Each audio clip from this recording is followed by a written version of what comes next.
En Radio Inter, todos los domingos de 4 a 5 de la tarde, tiene una cita con la historia con Pío Moa y con Javier García Isaac. Cita con la historia. Presenta Javier García Isaac.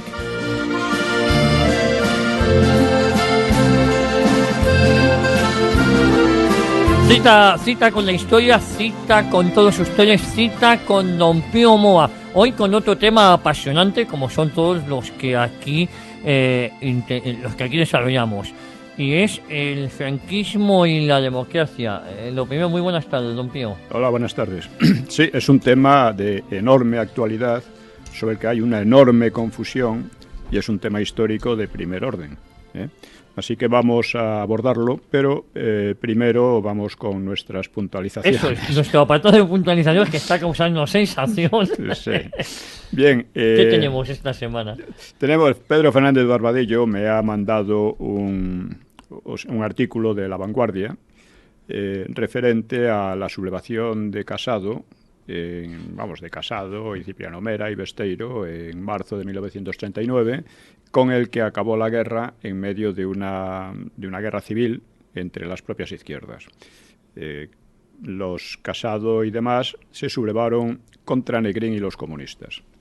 Negrín y los comunistas querían, la guerra estaba clarísimamente perdida después de la caída de Cataluña, después de la batalla del Ebro en realidad, estaba clarísimamente perdida y estos Casado y los demás consideraban que era multiplicar las víctimas inútilmente, mientras que Negrín y los comunistas pretendían mantenerla con el fin de enlazar con la Guerra Mundial, que hubiera multiplicado las víctimas, claro. Bien, pues en La Vanguardia, que es un periódico de derechas, proseparatista, pero de derechas, en La Vanguardia pues sacaban una versión muy favorable a Negrín y los comunistas. Esto es muy interesante porque revela hasta qué punto está destrozada, vamos a decir, la conciencia española sobre su propia historia. Que un periódico de derecha se ponga de parte de Negrín y de los comunistas es tremendo, ¿no? Porque Negrín, que fue un saqueador, bueno, él mismo lo confiesa tranquilamente, ¿no? En sus cartas a Prieto, peleándose por Elvita. Saqueó todo tipo de bienes del patrimonio histórico, artístico español, con el fin de luego vivir desahogadamente en el exilio. Y los comunistas pues eran stalinistas, eran agentes de Stalin directamente, ¿eh? Estaban manejados además por los agentes de Stalin, en aquel momento por el italiano. Sí, Togliatti. Eso es. Bien. Togliatti. Entonces, que ya digo, lo más significativo es que un periódico de derechas, insisto, pues se dedique a defender esta versión con absoluto desprecio de los españoles. Ellos se apoyan en Preston, como no, y en Ángel Bahamonde, que es otro historiador marxistoide, dentro de lo que es el marxismo en España, siempre ha sido de chicha y nabo. Pues ellos realizan un pseudoanálisis a base de mezclar una serie de cuestiones que son irrelevantes en su mayoría para ocultar la esencial. Es decir, el intento de proseguir la guerra, multiplicando las víctimas españolas, claro, con el fin, ellos dicen, de llegar a la democracia, claro, la democracia de Stalin y de Negrín. También dicen cosas tan sorprendentes como que la derecha siempre ha dicho que Negrín era rehén de los soviéticos. Primero, no lo ha dicho la derecha, lo han dicho sobre todo las izquierdas. Y en segundo lugar, no era propiamente. Quien era rehén era todo el Frente Popular, porque Negrín puso en manos de Stalin todas las reservas financieras, el grueso de las reservas financieras de España, y por consiguiente Stalin era el amo. Era verdaderamente el amo, era el que tenía dinero, el suministro de armas, el suministro de todo. Bien. Lo digo porque... Pero es curioso que sea La Vanguardia, ¿no? Bueno, es que podía ser el ABC. El ABC de Anson, cuando Preston sacó su libelo sobre Franco, que es una cosa absolutamente demencial, si uno lo analiza un poco en serio, ¿no? Contradictorio, ¿no? Bueno, lo puso por las nubes.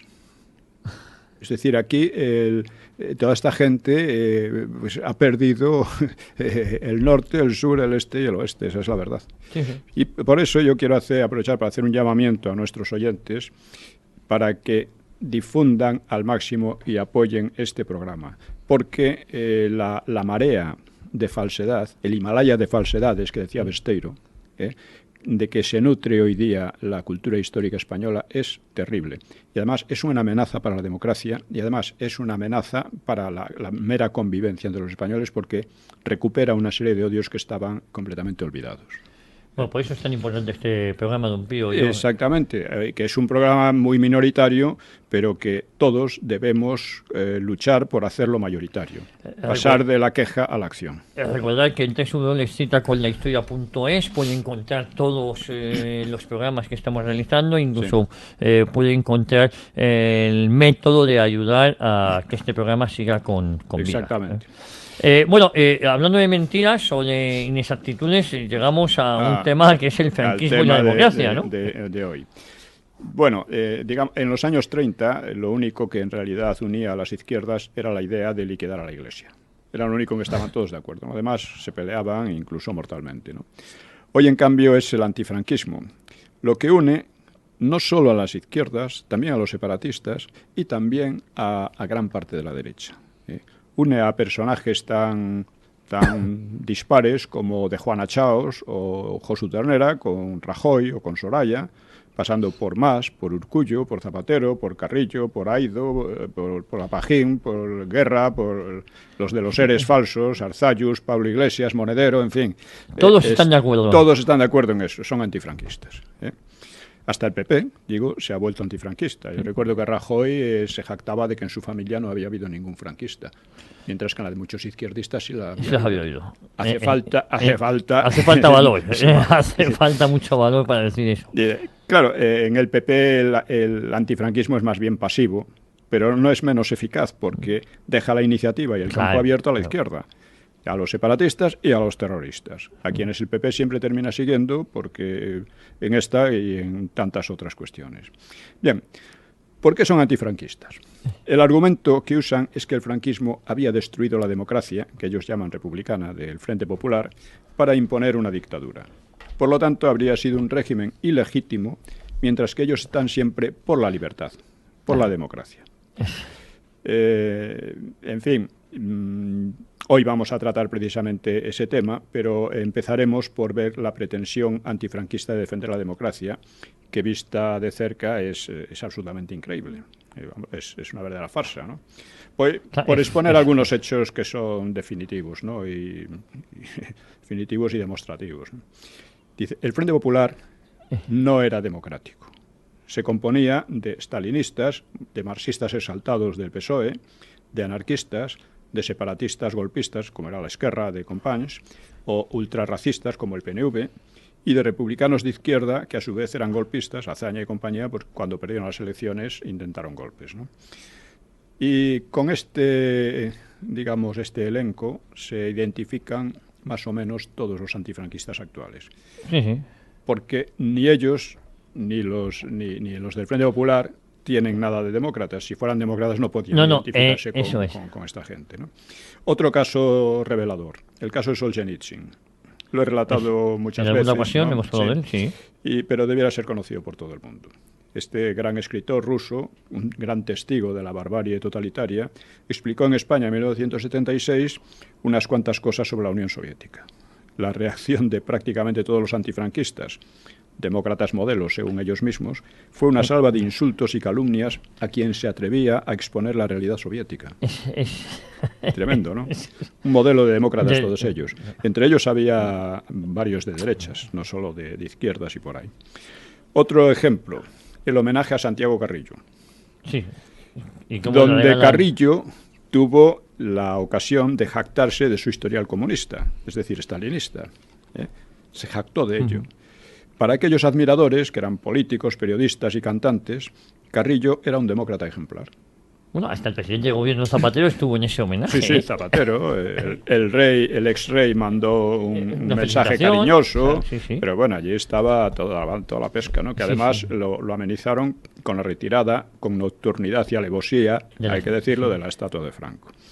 En fin, podríamos hablar interminablemente sobre el extraño democratismo de quienes se proclaman enemigos de Franco tantos años después de la muerte de él, que es otra farsa más, ¿no?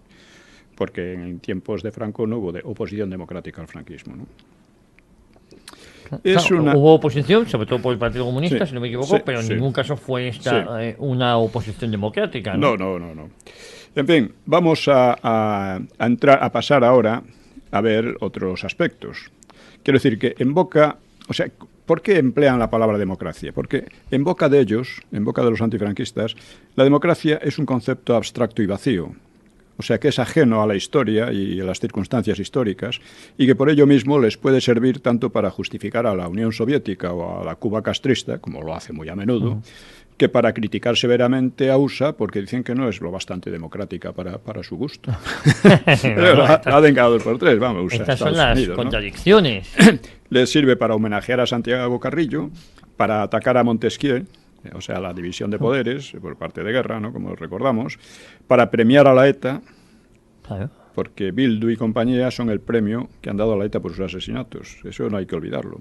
O para declarar víctimas del franquismo a los peores chequistas y asesinos, que quedaron entonces en manos. Porque claro, cuando después del golpe de Casado, Franco ya no tiene oposición, entra sin disparar un tiro, pero aún así les deja varios días para que se escapen. Pudieron escaparse por el puerto de Alicante muchísimos.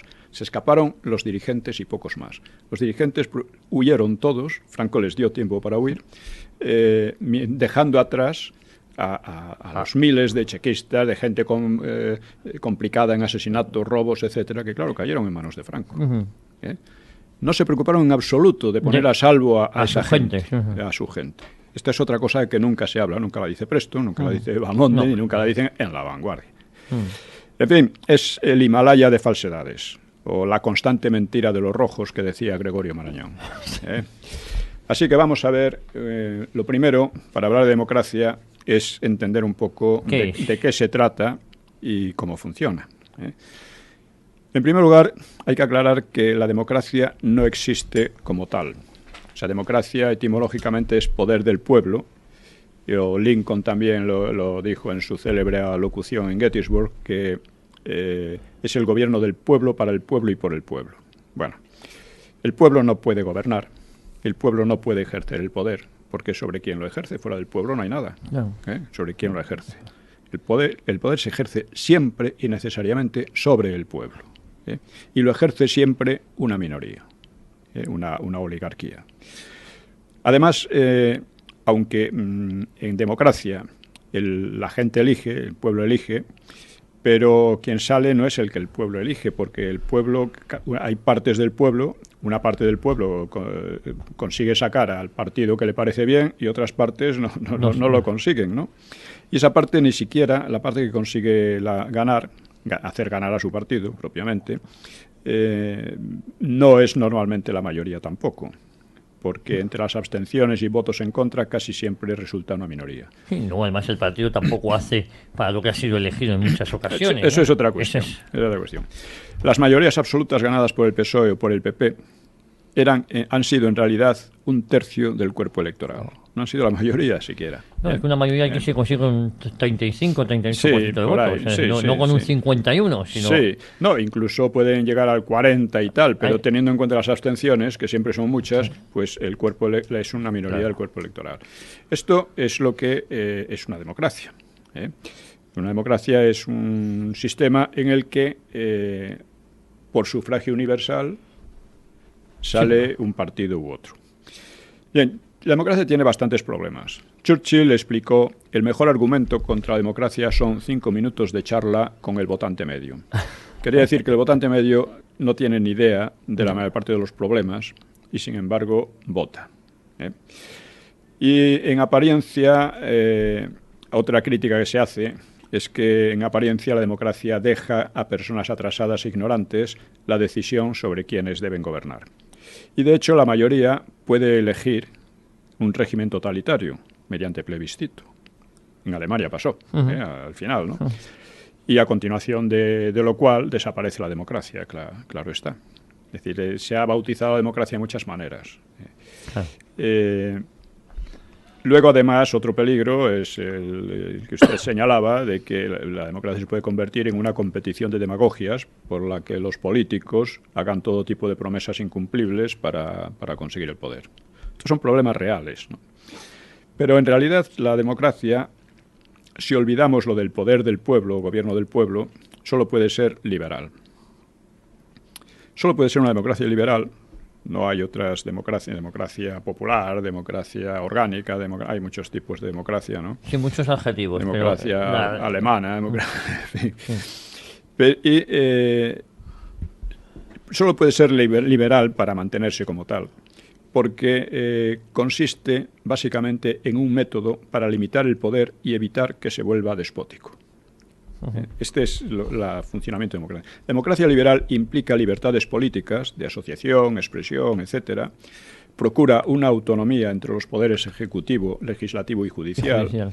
Mantiene una oposición que controla al gobierno.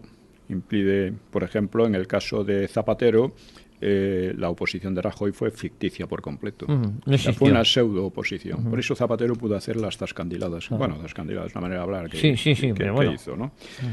Y limita el periodo de gobierno, lo cual permite alternancia y permite que un gobierno dañino pues pueda ser cambiado por otro que posiblemente sea mejor. Hay otra crítica que se hace a la democracia, que en mi opinión es falsa. Dice que da el mismo valor al voto de un médico que al de un barrendero, por ejemplo. El médico y el barrendero van a estar... Es lógico que tengan el voto porque van a estar sujetos a las mismas leyes y al mismo ejercicio del poder y por tanto deben tener el mismo voto. Además, es un error creer que un médico piensa necesariamente mejor que un barrendero en política. No siempre sucede así, ni mucho menos. Y finalmente, los demagogos que tratan de arrastrar y engañar a la multitud no suelen ser indocumentados e ignorantes, sino que son personas con bastantes estudios e ilustración. Sí, aquí tenemos unos cuantos profesores de la universidad. Gente preparada, otra cosa es que lo que predican, claro. Para mí tiene eso casi más delito, ¿no? Porque aun estando preparado... Sí, lo que quiero decir es que esa idea de que si solo votaran los médicos las cosas irían bien es completamente ficticia. Sí, claro. Es un error, es una falsa crítica, ¿no? Es verdad. Entonces, vamos... O sea, la cuestión radica en que salga elegido un partido, es decir, una minoría u oligarquía, que sea beneficiosa para el país y no demasiado dañina.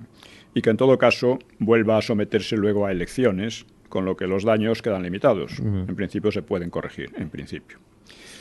En este sentido, la democracia liberal sería, como también decía Churchill, el peor sistema de gobierno excepto todos los demás, descubiertos hasta ahora. El menos malo, ¿no? Que decía también Fraga, ¿no? Sí, hasta ahora no se ha descubierto uno mejor, porque entre otras cosas permite más libertad y un cambio pacífico de gobiernos.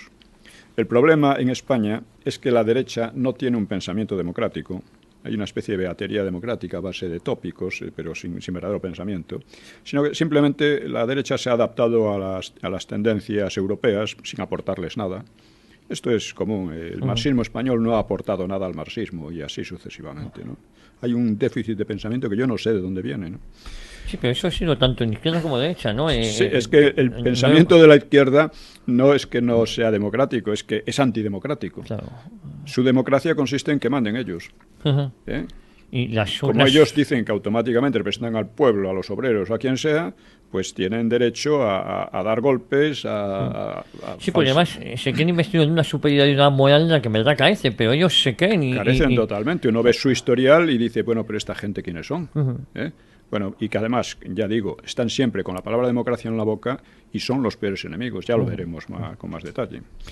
Luego, decía que cuando estos conceptos tienen también una historia y es necesario tenerla en cuenta.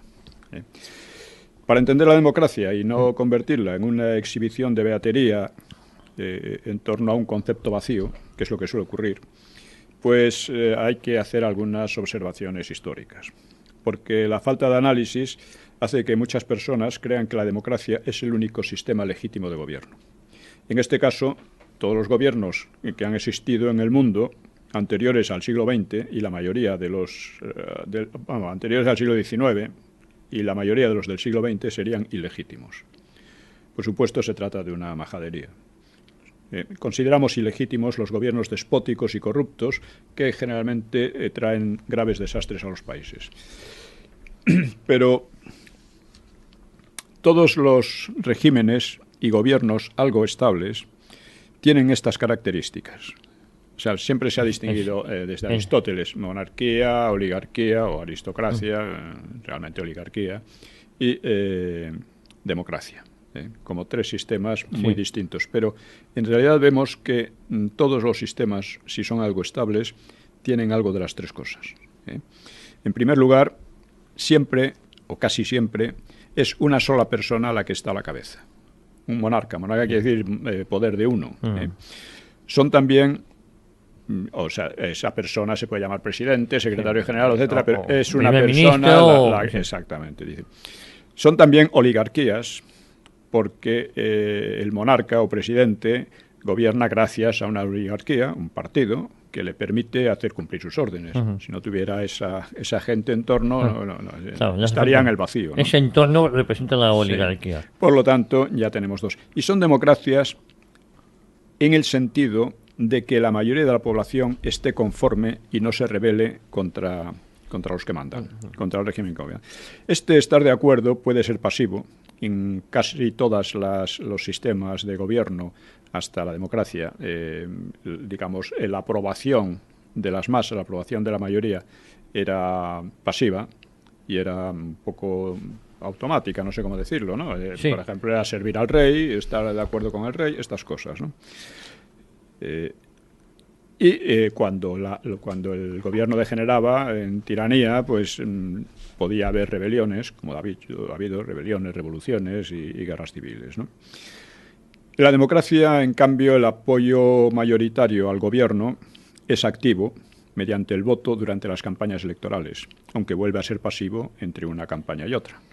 Es lógicamente, si no fuera así, muchos se quejan, es depositar el voto y para nada. Pues no, porque en primer lugar puedes cambiarlo a lo mejor al gobierno dentro de unos años, y en segundo lugar, si la gente estuviera en plena campaña todos los años, sería insufrible para empezar. Sería imposible la gobernación, que es lo que ha pasado a veces. En la República pasaba algo de esto. Estaba en permanente agitación, unos contra otros y tal. En fin, y dejando aparte las experiencias griegas, las raíces de la democracia pues las encontramos en el parlamentarismo de la época de asentamiento de las civilizaciones europeas o Baja Edad Media. Parece que la experiencia más antigua de parlamentarismo se encuentra en las Cortes de León, aunque el Parlamento inglés es algo posterior, y posiblemente se inspiró en las Cortes de León, posiblemente, pero... El Parlamento inglés ha quedado, para la mayor parte de las historias, como el padre de los parlamentos del mundo entero, ¿no? Ha habido otras experiencias también, creo que le llamaban la Vieche de Novgorod o cosas así, que tenían algo también de parlamentario, ¿no? Y también en Islandia había una especie de parlamentarismo. Pero, en fin, lo más universal ha quedado el Parlamento británico, aunque los orígenes puede ser que se remonte a las Cortes de León. Son más bien españolas, de las Cortes de León. Y como sistema, la democracia, lo que conocemos por democracia, es muy reciente, es históricamente muy reciente. De hecho, nació en USA hace algo más de 2 siglos, después de una guerra por la que se separó de Inglaterra. Hay quien dice que nació en Suiza, pero bueno, esta no es la cuestión que vamos a tratar ahora. En Europa, las experiencias democráticas durante el siglo XIX dieron lugar a muchas violencias, y revoluciones, etcétera, y en general no cuajaron. No hubo democracia casi en Europa durante el siglo XIX. En cambio, el siglo XIX europeo es liberal. Es liberal, pero no democrático. Por cuanto en la mayoría de los casos no había sufragio universal, sino sufragio restringido, censitario, ¿no? Y es con el siglo XX cuando la democracia va extendiéndose en Europa y nuevamente entre grandes convulsiones. La primera fue la Primera Guerra Mundial, librada, como vimos ya en otro programa, ¿no?, entre potencias liberales, lo cual puso en crisis al liberalismo. Dio lugar rápidamente a la experiencia comunista en Rusia, luego a las experiencias fascistas, a las experiencias autoritarias, debido a que mucha gente consideraba que el liberalismo creaba unas desigualdades insufribles y que además era incapaz de oponerse al auge del comunismo. Esto fue lo que dio lugar a estos movimientos de rechazo, tanto del comunismo como del liberalismo, ¿no? La crisis del liberalismo en los años 20 y 30 pues dio lugar a este tipo de regímenes y finalmente dio lugar a la Segunda Guerra Mundial. En la Segunda Guerra Mundial terminó con el régimen nacionalsocialista alemán pues aplastado mediante una alianza entre las democracias anglosajonas y el totalitarismo soviético. Sí, que fue una alianza contra natura, ¿no? En cierto modo contra natura, pero sí. Fue así. Sí, fue así. Fue así. Y de esta crisis, pues, por cierto, que los movimientos que surgieron de la Primera Guerra Mundial solían declararse democráticos, pero no liberales. Formas nuevas de democracia, ¿no? Pero que no llegaban a cuajar como tales, ¿no? Y hay que decir que solo la parte, después de la Segunda Guerra Mundial, solo la parte occidental del continente consiguió o recobró la democracia, y ello gracias a la intervención militar de USA, de los norteamericanos, ¿no? O sea, esa es la historia real de la democracia, ¿no? Que mucha gente cree que son sistemas que han venido de siempre, pacíficamente o que siempre han estado más o menos. No.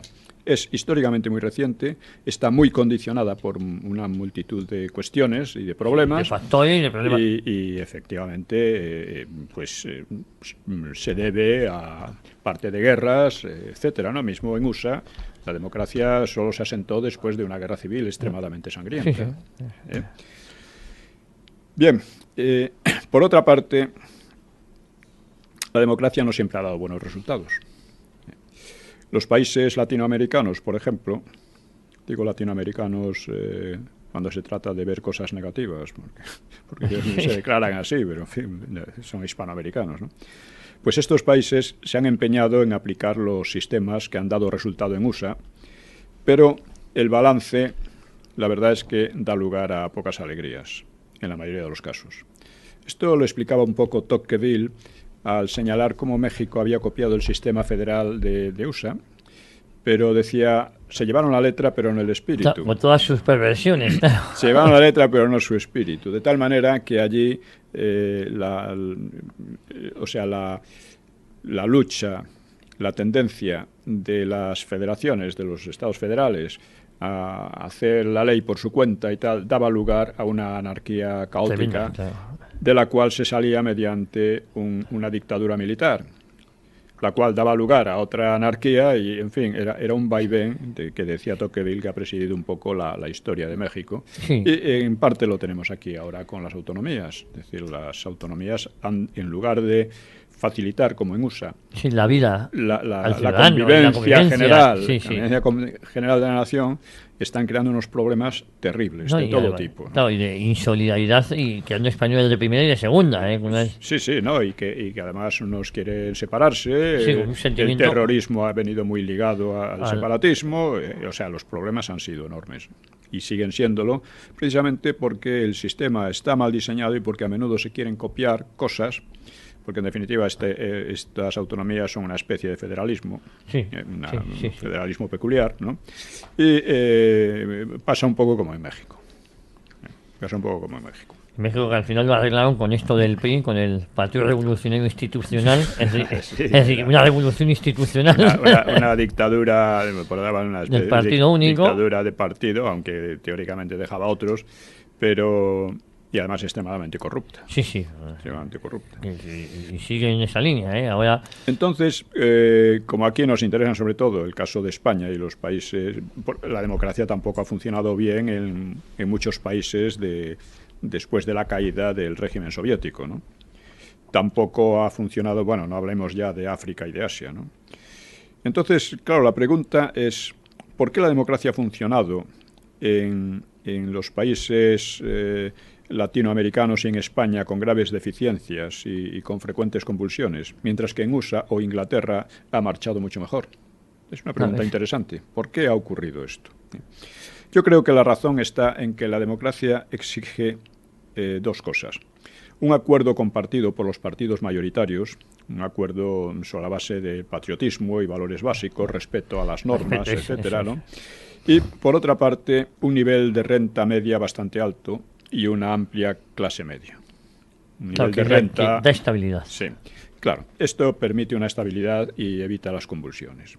Si en USA, por ejemplo, en los años 30, uno de los grandes partidos se comportase como se comportó aquí el PSOE durante la República, la democracia useña se habría venido abajo. Abajo, claro. Que fue lo que ocurrió aquí y en otros países europeos, claro. Justamente, ¿no? Estas cosas hay que entenderlas, ponerlas en su... Porque si no, la democracia se convierte en un concepto vago que sirve para cualquier cosa, como ya hemos visto un poco, ¿no? Por consiguiente, vamos a dejar claros algunos puntos. Pues si le parece, don Pío, Sí. nos vamos a publicidad, la única Bien. parón publicitario que hacemos, estamos justo De en mitad acuerdo. del programa, y volvemos ahora mismo con don Pío Moa y hablando sobre la democracia y el franquismo.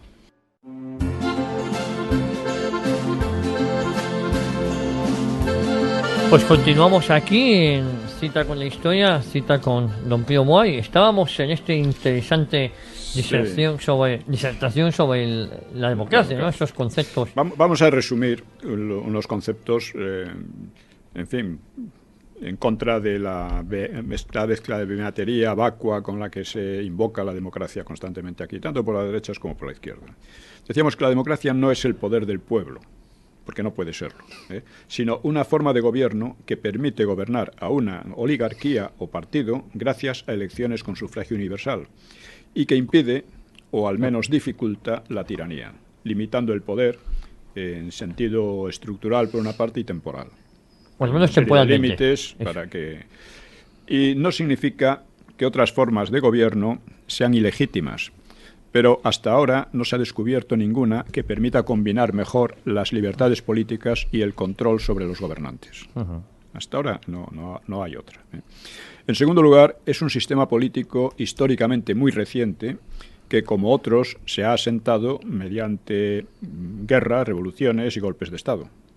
Esto es muy común en la historia y la idea de que la democracia es pacífica no responde a la realidad, ¿no? Y en tercer lugar, ha funcionado bien o muy bien en algunos países, como USA, donde va asociado además a la conversión en primera potencia mundial en casi todo. Y también ha funcionado bien en Inglaterra, en otros países también, ¿no? Pero en estos es quizás en los que los más punteros en este sentido, ¿no? Pero en Inglaterra ha presidido más bien su decadencia después de la Primera Guerra Mundial. Como decíamos, el sufragio universal no se introdujo en Inglaterra hasta después de la Primera Guerra Mundial, más tarde que en España. Y sobre todo la Segunda, que es la decadencia inglesa ha sido más acentuada, ¿no? Sí. Y si no ha sido más, ha sido gracias al apoyo y protección de sus primos de USA. De USA, claro. Sí, claro. Estados Unidos ha sido subprotegido Claro. en Europa, en Reino Unido. Ha perdonado las deudas, le ha dado la parte del león del Plan Marshall, en fin, mil cosas, ¿no? Y la democracia ha funcionado mal hasta ahora, o muy mal, en muchos otros países, en la misma Europa continental. Después de la Primera Guerra Mundial fue un desastre. Y el final de la Guerra Mundial hizo que la mitad de Europa quedara bajo poder comunista y la otra mitad democracia, pero tutelada por USA. Si no llega a ser esa tutela, también se habría hundido. España es un caso especial. España se debe su democracia a sí misma, no a la intervención useña. Es una cosa que nunca se dice, pero que es muy importante. Y con esto podemos pasar al siguiente punto, al punto decisivo, que es el que vamos a tratar, una vez aclaradas estas cuestiones básicas, ¿no? Que es el del franquismo y la democracia. Yo creo que podemos empezar por sentar una serie de puntos de los que iremos desarrollando. En primer lugar, el franquismo es un régimen que nació de la crisis del liberalismo en los años 20 y 30 y de las pugnas entre las democracias, el comunismo y los fascismos. En segundo lugar, de ahí nace, como en otros regímenes de la época, nace el franquismo. En segundo lugar, no tuvo, en toda su historia, el franquismo no tuvo oposición democrática, pues la única oposición real a él fue la de comunistas y ya en su última fase de terroristas separatistas de la ETA, ¿no? Esto es importante. No, es muy potente porque no hay una oposición democrática al franquismo. Claro. Después del franquismo hay mucha oposición que se dice democrática, pero no que no lo es, y no lo es. Sigue sin serlo, ¿no? En tercer lugar, que el propio franquismo organizó el tránsito a una democracia liberal, de la ley a la ley. Esto casi siempre se olvida. Mucha gente se cree que la democracia ruptura, ha venido por la izquierda y tal, o otros lo atacan diciendo que como viene del franquismo no es aceptable, ¿no? Tiene que venir del comunismo para ser aceptable. Que no hubiese habido democracia. Hombre, claro, ya sabemos lo que es el marxismo, ¿no? En cuarto lugar, que el tránsito a la democracia fue posible porque el franquismo había elevado extraordinariamente la renta media española. Esto es muy importante. Había creado una clase media muy amplia y había hecho olvidar los odios ideológicos que habían hecho inviable la República. Porque la República se hundió, hay que insistir, por medio a causa de estos odios que había creado entre partidos, la falta absoluta de lealtad en relación con las normas, todo esto, ¿no? Y aparte de eso, el odio a España, en gran parte de ellos, ¿no? Esto lo explicaba muy bien el periódico El Sol al terminar el año 1935. Dice, vamos camino de que a los españoles no nos sea común nada. Cuando una sociedad llega a ese grado de degradación, de degeneración, la democracia es imposible. Solo es posible la lucha de todos contra todos, vamos, la guerra civil, que es lo que realmente se consiguió, ¿no? Y en quinto lugar,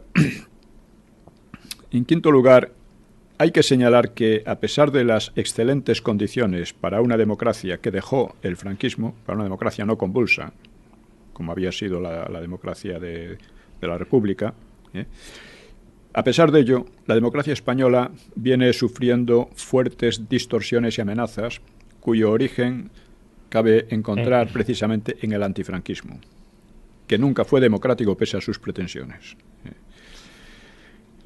La República es interesante porque es el gran precedente. Fue un intento de democracia que fracasó justamente porque incrementó la pobreza y exacerbó los odios ideológicos, claro, es que eso y de partido. Estas son las causas reales y de fondo de la guerra civil, del fracaso de la República y de la guerra civil. La conclusión que sacaron los vencedores de la guerra fue que era preciso institucionalizar progresivamente un nuevo tipo de régimen que superase tanto al liberalismo como al comunismo. Esta es la idea de Franco y de muchos otros. Un régimen de tipo católico, con influencias falangistas, que funcionaría como lo que llamaban democracia orgánica. La democracia orgánica eliminaba a los partidos, teóricamente, porque en el franquismo había 4 partidos que se llamaban familias, pero que eran partidos en la práctica, ¿no? Según la democracia orgánica, la representación no se haría por partidos, sino a partir de asociaciones consideradas naturales, la familia, el municipio y el sindicato. O sea, a través de ahí, de los votos, cómo funcionaría la democracia. Las representantes. Naturalmente, este proyecto tenía su lógica, porque no hay ninguna razón teórica que impida un régimen que supere a los anteriores, que supere a la democracia liberal o al comunismo.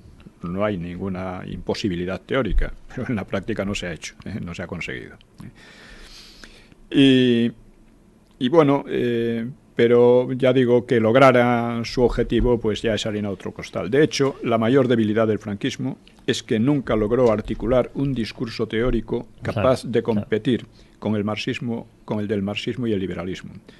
Estos dos, el marxismo y el liberalismo, tienen un discurso teórico muy fuerte, con el que nunca fue capaz de rivalizar el franquismo, que lo que oponía a ellos era más bien experiencias prácticas.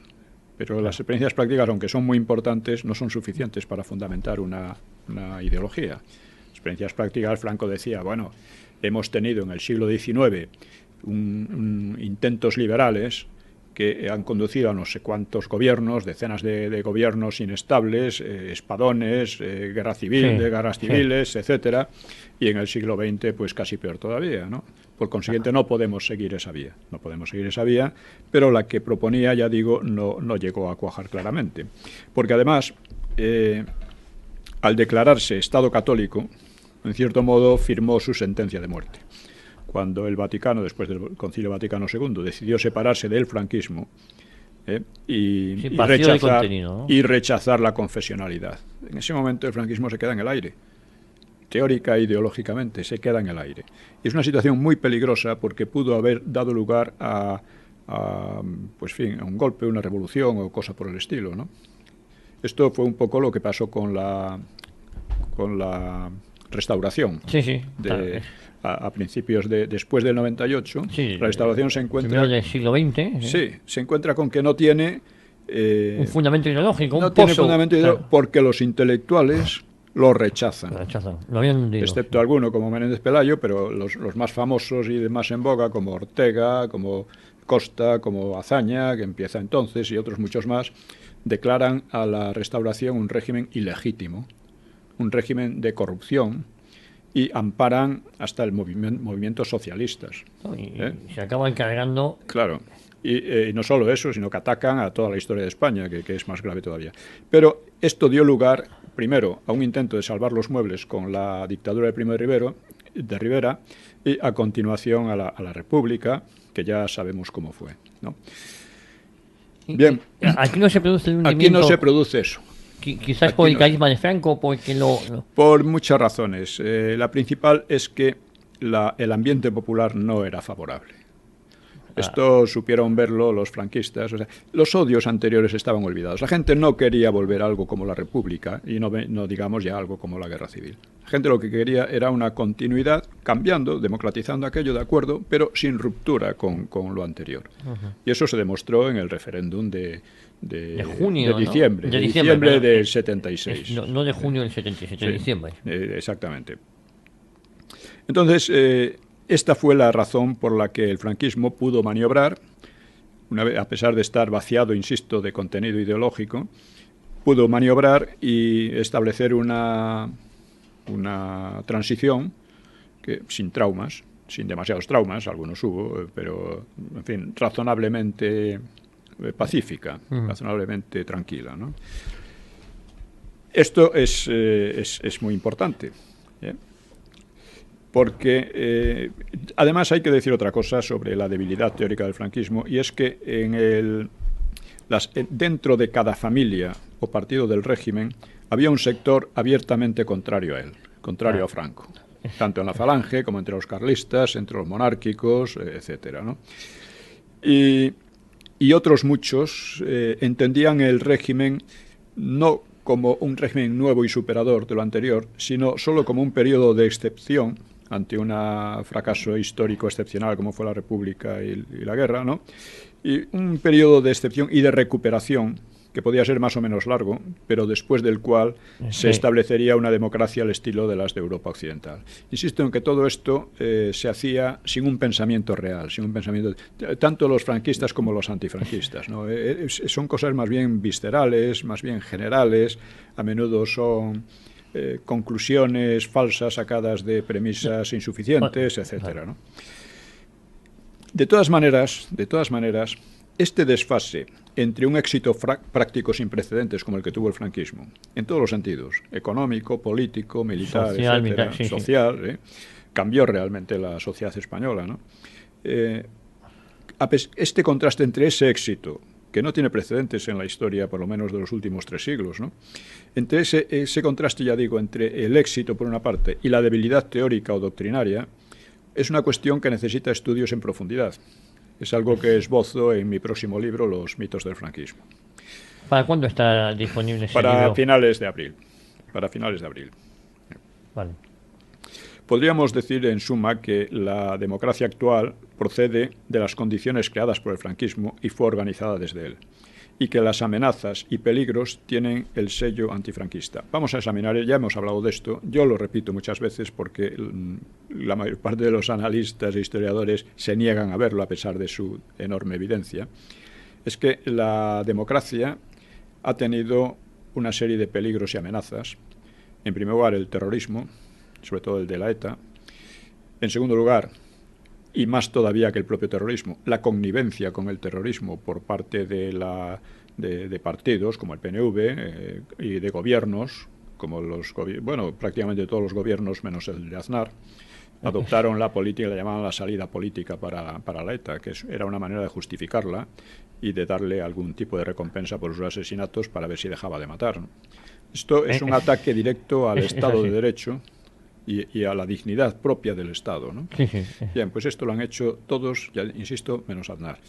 Zapatero lo llevó a su culminación y Rajoy ha seguido exactamente la misma política. La misma política. La misma Exacto. política. Con la cual, dicho sea de paso, ha hundido al PP en las Vascongadas, así como en Cataluña. Otro peligro evidente, y además muy ligado al terrorismo, es el de los separatismos vasco y catalán sobre todo, pero que hay tendencias en casi todas las autonomías, ¿no? Hay ciertas tendencias.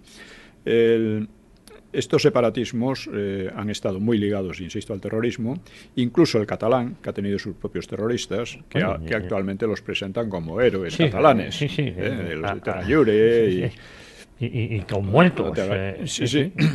Bueno, los casos de Bultó, por ejemplo, y otros de una cosa verdaderamente sórdida y siniestra. Bueno, pues uno de los que estaba detrás era un célebre antropólogo, no recuerdo el nombre, que trataba de crear un ejército catalán y que aparece pues como un gran intelectual del separatismo, claro.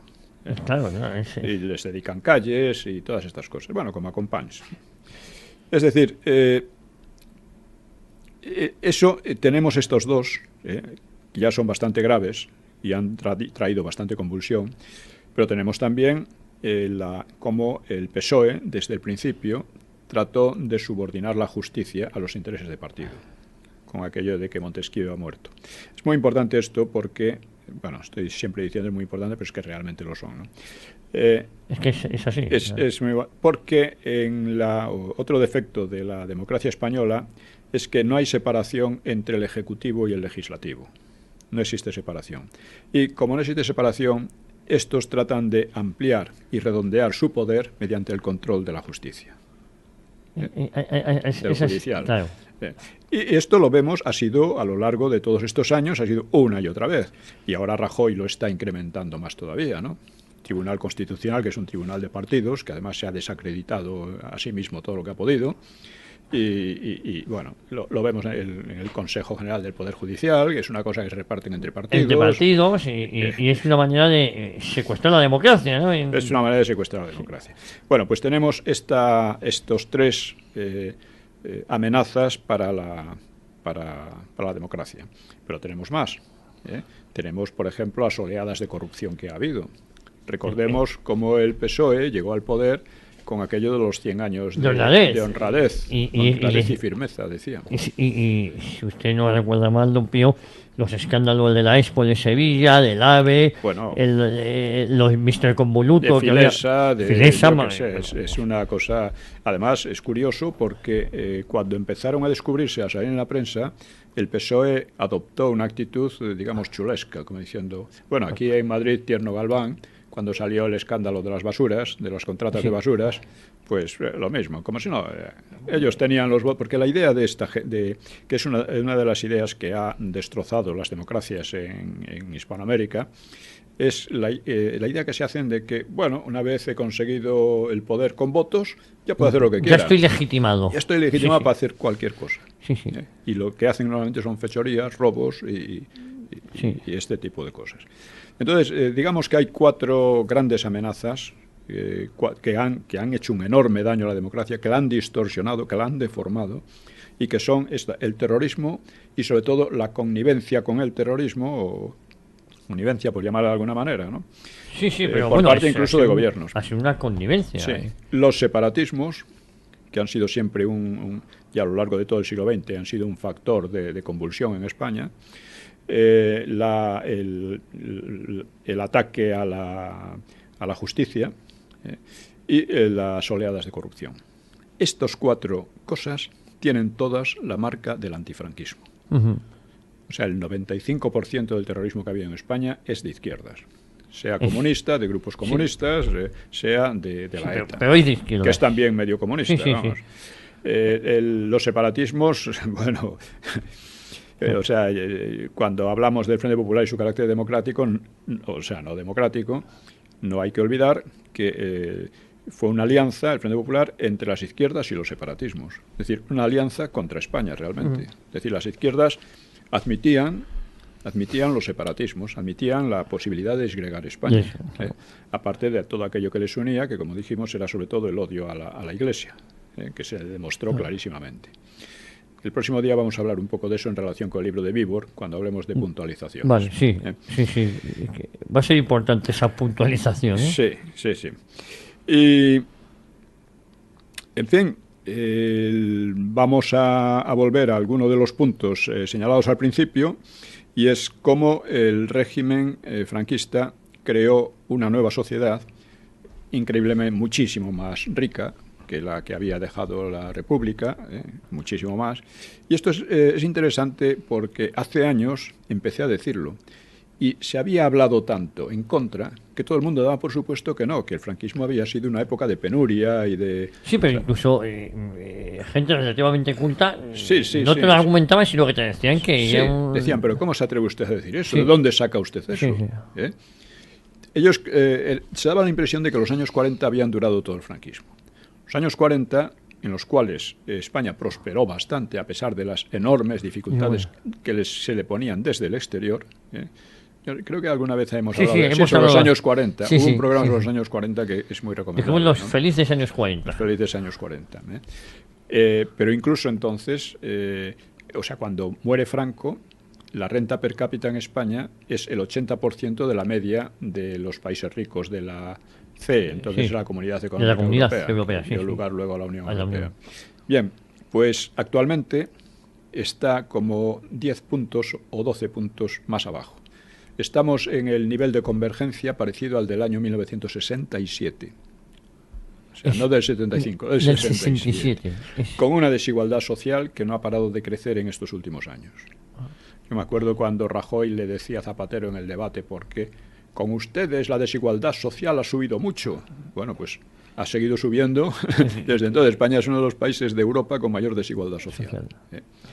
Bien. La clase media, que fue lo que dio estabilidad a toda esta época, ha ido desapareciendo. Cada vez hay unas diferencias sociales. Eso se ve el peso de los salarios en el conjunto de la renta. Los salarios reflejan la parte de los trabajadores dentro de la economía. Entonces, cuando esa parte es baja, mientras que los beneficios empresariales son muy altos, claro, quiere decir que la diferencia social aumenta mucho. Bien, no sé si falta mucho tiempo. No, nos faltan 5 minutos. 5 minutos, bien.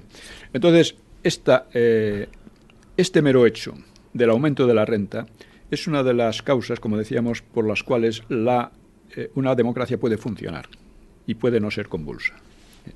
Hemos hablado también, lo hemos comentado en otras ocasiones, pero vale la pena repetirlo, que la otra condición para que una democracia funcionase es que los odios sociales no sean demasiado acentuados y que haya un respeto a las normas.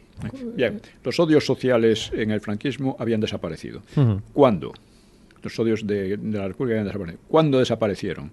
Algunos dicen que fue en la época de la prosperidad, del desarrollo. No, señor, fue en los años 40. En los años 40 ya la gente, la inmensa mayoría, no quería saber nada del Frente Popular ni de lo anterior. La inmensa mayoría de los vencidos, de los propios vencidos, no querían saber nada de eso, ¿no? ¿Por qué? Porque habían visto cómo había funcionado el Frente Popular. Había visto las peleas, los asesinatos entre los propios partidos, habían visto el hambre, que fue mucho mayor que en los años 40, en el año 38 el hambre en el Frente Popular fue terrible.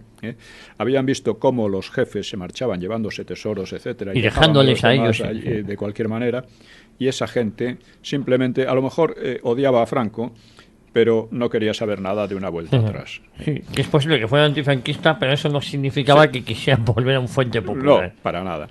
Y esto se demuestra fácilmente porque cuando el Partido Comunista monta el maquis, lo hace pensando que la situación se van a levantar, es magnífica, claro. Hay hambre, hay, en fin, estrecheces de todo tipo, etcétera, ¿no? Y hay una represión fuerte, tenía que haberla, claro, estaba con la guerra mundial y el peligro de las guerrillas, tenía que haberla. El caso es que no consigue arraigar, y no consigue arraigar porque los odios habían desaparecido. La gente no quería aquello, no quería volver a aquello. Y luego hemos hablado también de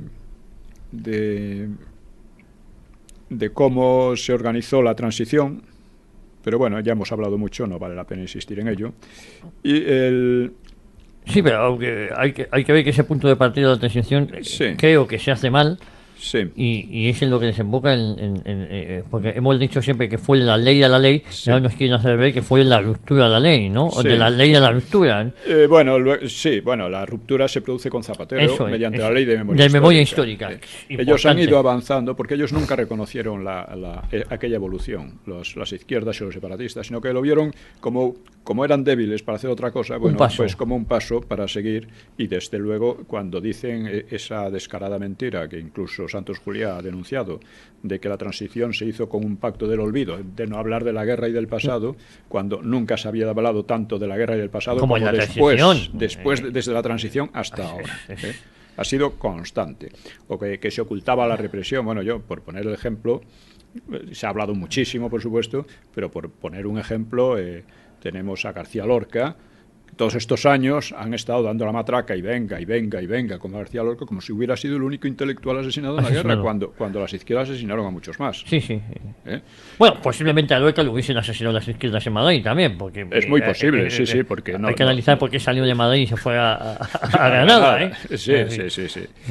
Hay muchas lagunas. En fin, tenemos esto, y quisiera un poco resumir, porque cuando hablamos de esto muchas veces las ideas quedan dispersas, sobre lo que es la democracia, que ya lo dijimos, sobre los factores históricos y sociales que permiten una democracia y los que no los permiten, y cómo es esa democracia que hoy tenemos. La parte buena se debe al franquismo, la parte no convulsa, la parte evolutiva, mientras que las amenazas todas vienen del antifranquismo. Y vienen del antifranquismo porque no tiene un pensamiento democrático, sino todo lo contrario, como vimos al principio, cuando hablamos de cómo entienden ellos la democracia, que les permite apoyar a Stalin, les permite apoyar a Negrín, les permite apoyar a toda esa gente. Es poca democracia eso. Claro.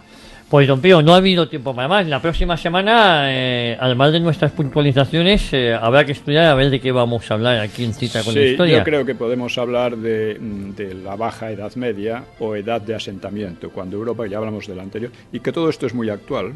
Insisto, porque tiene que ver con la Unión Europea, que va en contra de todo aquello, de toda la forma como se creó Europa. Pues lo vemos la próxima semana, don Pío. Muchísimas gracias. De acuerdo, gracias. A todos ustedes, muchísimas gracias por su fidelidad, por su compañía, y les invitamos al próximo